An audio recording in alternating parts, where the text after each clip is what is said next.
रावत का युद्ध किसके साथ होगा सर? देखिए, स्वामी जी के साथ? मैंने कल कांग्रेस द्वारा जिस प्रकार के विषय उठा जा रहे हैं वो व्यक्तिवादी विषय हैं और व्यक्ति उन्हीं को केंद्रित करता है जिससे वो डरता है। इसलिए कांग्रेस के लोग भाजपा के सब नेता डर रहे हैं और अपने यहाँ भी एक दो नेताओं से डर रहे हैं जिनका बार बार उनके द्वारा विरोध किया जाता है। त्रिवेंद्र रावत जी तो आप ही के पार्टी के हैं, वो कांग्रेस के थोड़ा है। मैंने कहा ना, कांग्रेस के लोग उनके खिलाफ चीजों को खड़ा कर रहे हैं जो नहीं होना चाहिए, व्यक्तिगत विषय नहीं है। सर मेरी बात सुनिए। अरे सुनो सर, उन्होंने खनन का मुद्दा किस बात के लिए उठाया? क्या सत्ता पाने की लालसा है या फिर सरकार को? पहली बात तो मैं स्पष्ट कर दूं, सुनिए तो सुन लिया, मेरी बात तो सुन लीजिए, पूरा सवाल भी नहीं सुनते आप। अगर उन्होंने क्या उनकी सरकार को बदनाम करने की मंशा है? और दूसरी बात, आप संस्कारी पार्टी कही जाती हैं, आपका एक मंत्री कहता है पहाड़ियों को साला और आपका एक सांसद कहता है अपने दलित अधिकारी को कुत्ता, तो ये कहीं ना कहीं ये संस्कार दिखाते हैं क्या किसी पार्टी? देखिए, पहली बात, किसी के व्यक्तिगत जो विषय होते हैं उन विषयों पर किसी पर प्रतिक्रिया हम देते नहीं है। इतना मैं कहना चाहता हूं कि हमको कोई व्यक्ति हो उसको संयम के साथ विषय को रखना चाहिए और ये अपेक्षा हम अपोजिशन से भी करते हैं। आज के परिप्रेक्ष्य में भी मुख्यमंत्री जी ने आगामी वर्षों में अभी ऐसे अनेकों कार्य जो हमारे घोषणा पत्र में इंगित थे, जनता से जो वादे किए थे, उन सब वादों को पूर्ण करने का काम भविष्य में किया जाएगा। अभी तक की परिस्थितियों में मैं कह सकता हूं जो वादे हमने किए थे, खासतौर पर मैं यूसीसी की चर्चा करूं तो ऐसा पहला दल है जिसने वो अपने आप में यहाँ की जनता ने उसको अमर जनादेश के रूप में मोहर भी लगाई है। खासतौर पर जबरन धर्मांतरण का विषय हो, बड़ी संख्या में जो भूमि कब्जाई जा रही थी मजारों के नाम पर उनको मुक्त कराने का विषय हो, और जिहाद के नाम पर जिस प्रकार से समाज के अंदर एक प्रकार से देवभूमि के स्वरूप को विघटित करने का जो कार्य कुछ लोगों द्वारा किया जा रहा था, उस पर कड़ा कानून हो, ये सब विषय इसलिए रख रहा हूं कि हम लोग उन सब विषयों पर, जिन विषयों के आधार पर हम लोग जनता के बीच में गए थे, मैं ये भी कह सकता हूँ भू कानून एक बहुत महत्वपूर्ण विषय था और भू कानून की दृष्टि से भी एक कठोरतम कानून उत्तराखंड के अंदर लागू हुआ। नकल अध्यादेश की चर्चा बार बार सब लोग करते हैं। कठोरतम नकल अध्यादेश का ही परिणाम था कि आज 20,000 से ज्यादा जो छात्र हैं उनको नौकरियां मिल रही हैं। तो एक प्रकार से जिस बात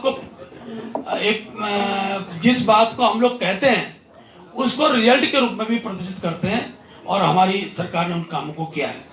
मैं आज बहुत लंबे विषय की चर्चा न करते हुए, हमारा उत्तराखंड राज्य जो है वो पर्यटन से जुड़ा हुआ राज्य है और मैं कह सकता हूं कि बड़ी संख्या में हमारे यहाँ पर्यटक आए।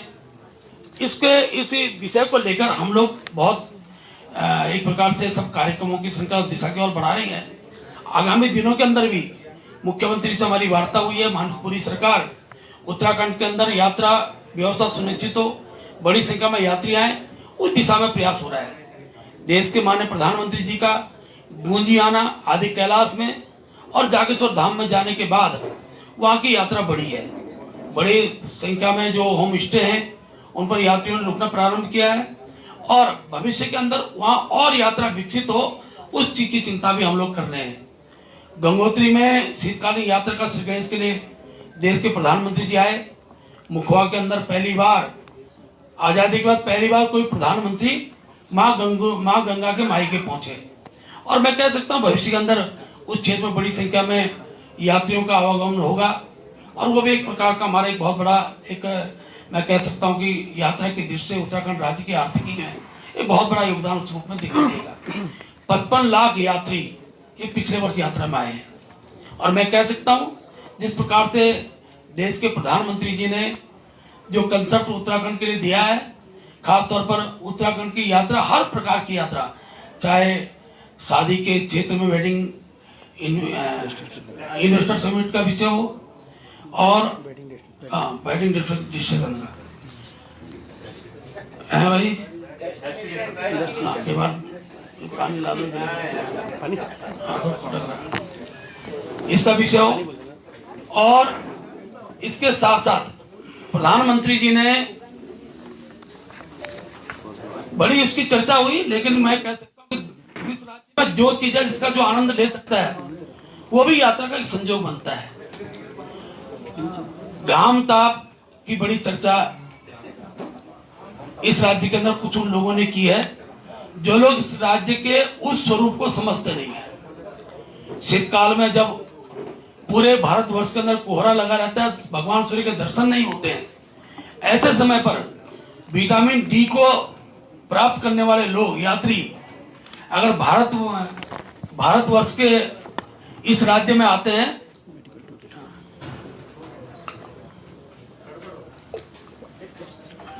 तो मेडिकल टूरिज्म के रूप में भी हम उसको विकसित कर सकते हैं। तो एक बहुत बड़ा कंसेप्ट प्रधानमंत्री ने दिया है। मैं कह सकता हूं भविष्य में हम इसको और रूप में विकसित करेंगे। देश के प्रधानमंत्री जी उत्तराखंड राज्य के लिए अनेकों प्रकार के, मैं तो इस बात को इसलिए कहता हूं कि पहली बार उत्तराखंड राज्य के प्रति प्रधानमंत्री का जो भाव है, 13 बार प्रधानमंत्री बनने के बाद 13 बार उत्तराखंड का दौरा उन्होंने किया है। मुझे लगता है गुजरात भी शायद इतनी बार जा पाए कि नहीं जा पाए, मैं कह नहीं सकता हूं, लेकिन हम सबके लिए बहुत बड़ी बात है कि अगर इसका आंकड़ा देखेंगे तो साल में 2 बार इसको मैं कह सकता हूं कि ये स्थिति बनी है और प्रधानमंत्री जी का यहाँ पर बार बार आना होता है। इसके साथ साथ अब सोचिए आप यात्रा को कैसे और प्रभावी रूप से बनाए हम खड़ा कर सकते हैं। तो केदारनाथ रोपवे, हेमकुंड रोपवे के लिए लगभग 6000 करोड़ से अधिक की धनराशि दी है। आप देखिए कितनी बड़ी यात्रा की सुगमता उससे प्राप्त होगी, हम सब लोग समझ सकते हैं। यमुनोत्री में भी राज्य सरकार द्वारा पर्वतमाला के तहत जो रोपवे बन रही है, उससे भी यात्रा की संख्या आगामी दिनों के अंदर हमारी बढ़ेगी। इतना ही नहीं तो राज्य की जिला स्तरीय सड़कों के सुधारित सड़क निर्माण के लिए, सड़क के सुधारीकरण के लिए 450 करोड़ रुपए की धनराशि भारत सरकार ने उत्तराखंड राज्य को दी है। ये हम सब के लिए बहुत ही महत्वपूर्ण, मैं कह सकता हूँ कि एक इस राज्य की दृष्टि से एक प्रभावशाली पक्ष रूप में हो सकता है।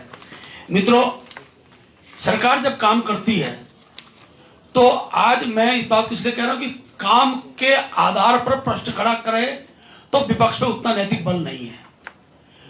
हमारे अच्छे किए गए कार्यों के विरोध करने के अलावा विपक्ष में कोई मुद्दा नहीं है। आज कांग्रेस पूरी तरह मुद्दा विहीन है, नेतृत्व विहीन है। और मैं इस बात को इसलिए कह रहा हूं कि ऐसे विषय उठाकर लाना जिन विषयों का राज्य के विकास से कोई संबंध नहीं है, ऐसे विषयों पर ही कांग्रेस राजनीति कर रही है। आपकी इस पर क्या राय है, हमें कमेंट कर जरूर बताएं।